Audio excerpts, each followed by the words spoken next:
நான் வந்து புரட்சி தலைவி அம்மாவுக்கு பின்னால நான் சசிகலாவை கூட பெருசா நினைக்க மாட்டேன். புரட்சி தலைவி அம்மாவைத்தான் பெருசா நினைப்பேன், புரட்சி தலைவி எம்ஜிஆரைத்தான் பெருசா நினைப்பேன். அப்புறம்லாம் இதுக்கெல்லாம் அப்புறம்தான். அதற்கு பின்னால டிடிவி தினகரனை நான் ரொம்ப நம்பிக்கையா, என்னுடைய கோல் என் கூட தான் எல்லா பேருமே இருந்தாங்க. டிடிவி தினகரன் கூட பூரா பிரிஞ்சு போயிட்டாங்க.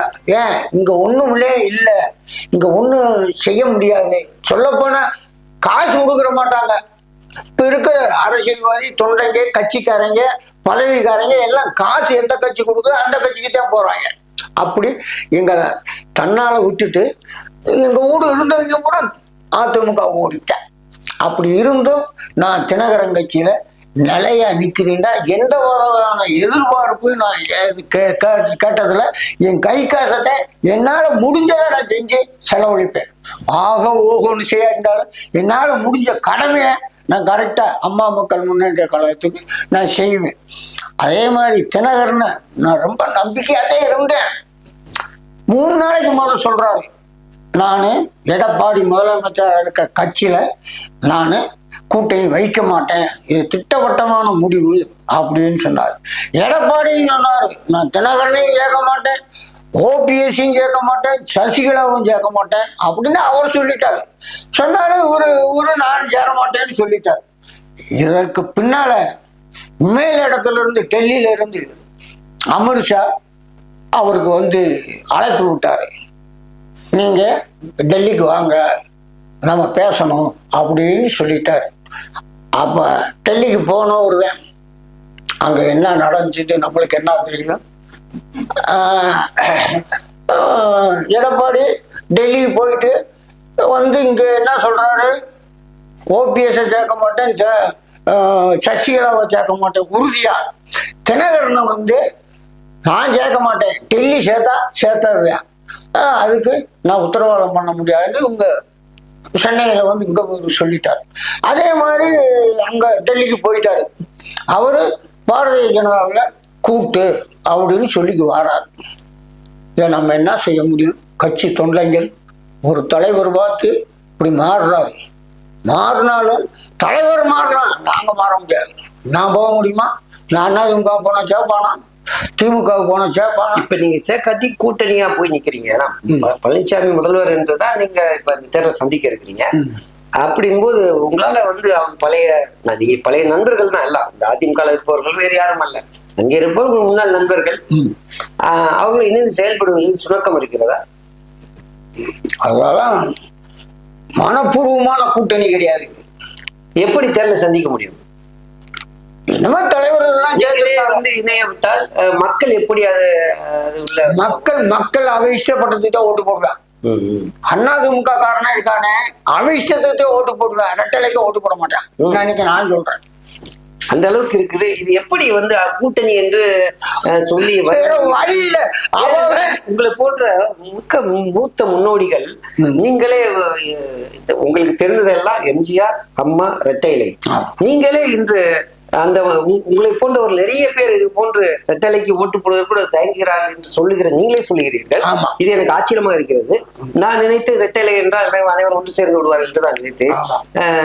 கிட்டத்தட்ட திரு டிடிவி தினகரன் அவர்களும் மனப்பூர்வமாக நாங்கள் பங்காளிகள், பகுத்தாளிகள், சகோதரர்கள் என்று சொல்லி அவர் முழுமனதாக இறங்கி விட்டார்களே தோன்றுகிறது. அவரும் மனதா ஏற்றிருக்காரோ, உள்ள என்ன நினைச்சிருக்காரோ எங்களுக்கு என்ன தெரியும். அப்படி எப்படி நீங்க அப்படி சொன்னா எப்படி தேர்தல்? ஐயோ சொல்லல, அங்க நடக்கிறது என்ன நடக்குது இதே உண்மை. இப்ப ஊர்ல ஒரு பங்காளி இருக்காங்க, திடீர்னு ஒரு சண்டை வரும், அப்புறம் திடீர்னு ஒரு கோயில் திருவிழா வரும்போது அனைவரும் ஒன்று சேர்ந்து விடுவார்கள். எல்லாத்தையும் மறந்துவிட்டப்பா ஒன்று சேர்ந்து. அது போல நீங்கள் ஒன்று சேர்ந்து விடணும் அல்லவா? நீங்கள் மாச்சிரியெல்லாம் வெளிக்காம காண்பித்துக் கொண்டிருந்தால் எப்படி திமுக வீழ்த்த முடியும்? நான் திமுக காரக்கூடையும் பேசுறேன், அண்ணா திமுக காரோடும் பேசுறேன், விஜயகாரன் பேசுவேன், விஜயகாரன் கோளாறும் சொல்லுவேன். இந்த மாதிரி நான் எல்லா சொந்தம் தானே, எல்லா பேரும் சொந்தம் தானே. அரசியல்ல இது கிடையாது, பேசலாம், பேசுறதுல ஒண்ணுமே கிடையாது.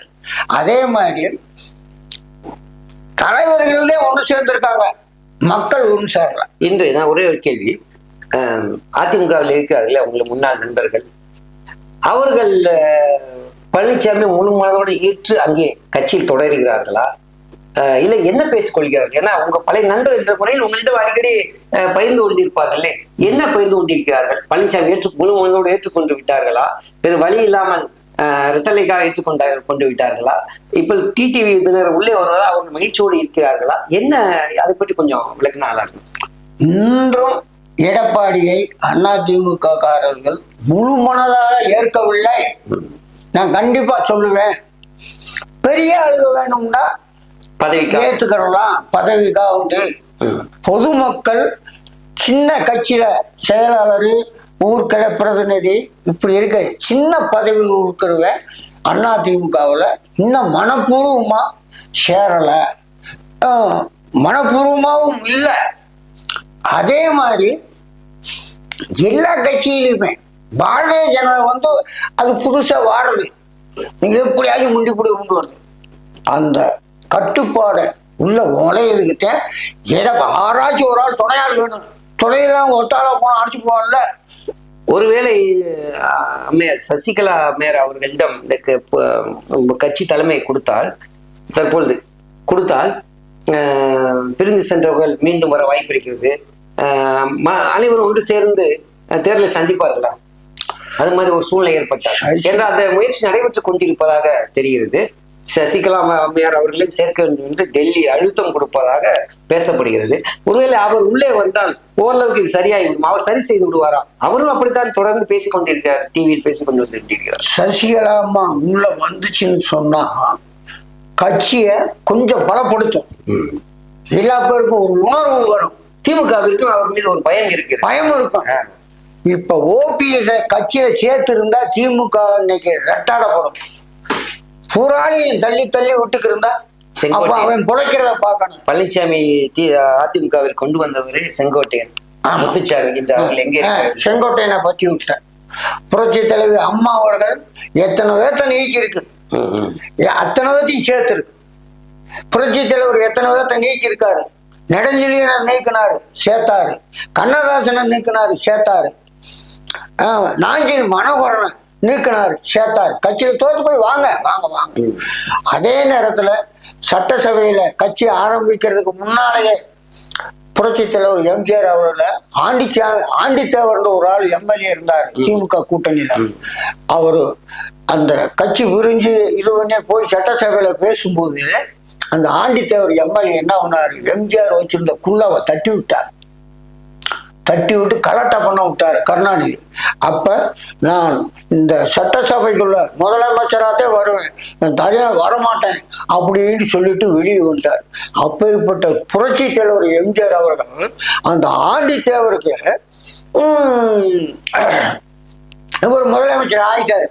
ஆண்டித்தேவர் எம்எல்ஏ ஆகி ரிக்ஷாவில் ஆட்டோ ரிக்ஷாவில் எம்எல்ஏ ஆபீஸ் கிட்ட இறங்குறாரு.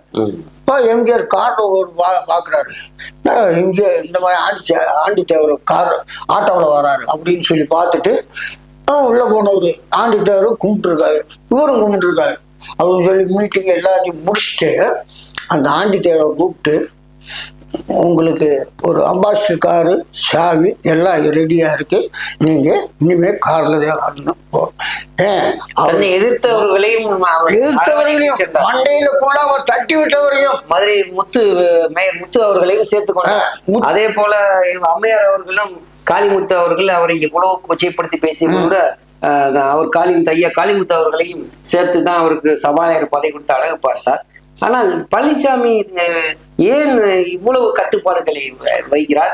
இல்ல அவரை பின்னணியிலிருந்து வேற யாரும் இயக்குகிறார்களா? வேற யாரும்?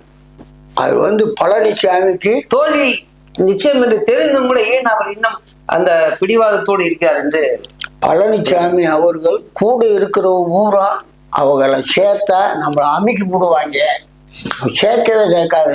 அப்ப கட்சியை தோத்து போகும்போது தோக்கட்டும், நம்ம பொதுச் செயலாளர் இருப்போம், எப்பயாச்சும் ஒரு தடவை வருவோம், நம்ம இருக்கிற கேஸ்ல இருந்தெல்லாம் தப்பிக்கணும்.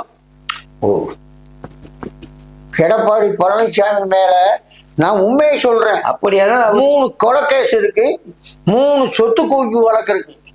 அந்த கேஸ வச்சுதான் இன்னைக்கு மேல டெல்லியில அமித்ஷா, மோடி எல்லாம் சேர்த்து நீ கட்சியில அவரும் கூட்டு சேர மாட்டேன்னு சொன்னாரு. சேரலன்னு சொன்னா நீ தேர்தலில் நிக்க முடியாது. என்னுடைய அமமுக வட்டைச்சாரா இருக்கீங்க, இப்ப கூட்டணி சேர்ந்துச்சு. இப்பவும் நீங்க வந்து இது போல பேசி கொண்டிருந்தால் எப்படி நீங்கள் தேர்தலை சந்திக்க முடியும் ஐயா? கொஞ்சம் மாற வேண்டிய கட்டாயம் தானே. தேர்தல்ல வந்து மக்கள் மனநிலை தலைவர் சரியில்லை. மக்கள் மனநிலை சரியில்லை. அவங்களா பேசிட்டு நான் ஏன் அமைச்சர், நான் ஏன் முதலமைச்சர் அப்படி இப்படின்னு அவங்க சொல்லலாம், சொல்லக்கூடாது. ஆனா நான் வந்து எல்லா மக்களோடையும் பேசுறவன். அந்த மக்கள் நிலை கட்சி அதிமுக கட்சிக்காரனே பேர்வாதிப்பே மனநிலை சரியில்லை. அது ஓட்டு போட்ட முன்னால தெரியும். நான் சொன்னா காப்பாகலாம். நிச்சயமாக சொல்லுங்க. கடந்த பாராளுமன்ற தேர்தலில் நிறைய எம்பி தொகுதிகளில் கட்டுத்தொகை, அதாவது டெபாசிட் இழந்தார்கள்.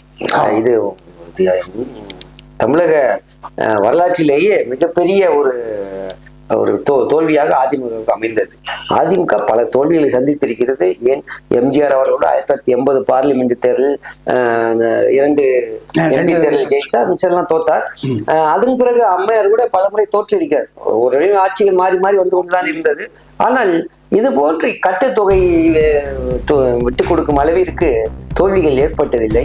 எது எப்படியோ இந்த கூட்டணி திரு டிடி தினகரன் அவர்கள் அனைத்து மனமாட்சியை விட்டு கொடுத்து விட்டு கட்சி நலன் கருதி நல்லா இருக்க வேண்டும் அப்படிங்கிறதுக்காக வந்து இந்த முடிவு எடுத்திருக்கிறார். நிச்சயம் வெற்றி பெற வாழ்த்துக்கள். நீங்களாம் இணைந்து செயல்படுங்க. ரொம்ப நன்றி. வணக்கம். நன்றி, வணக்கம்.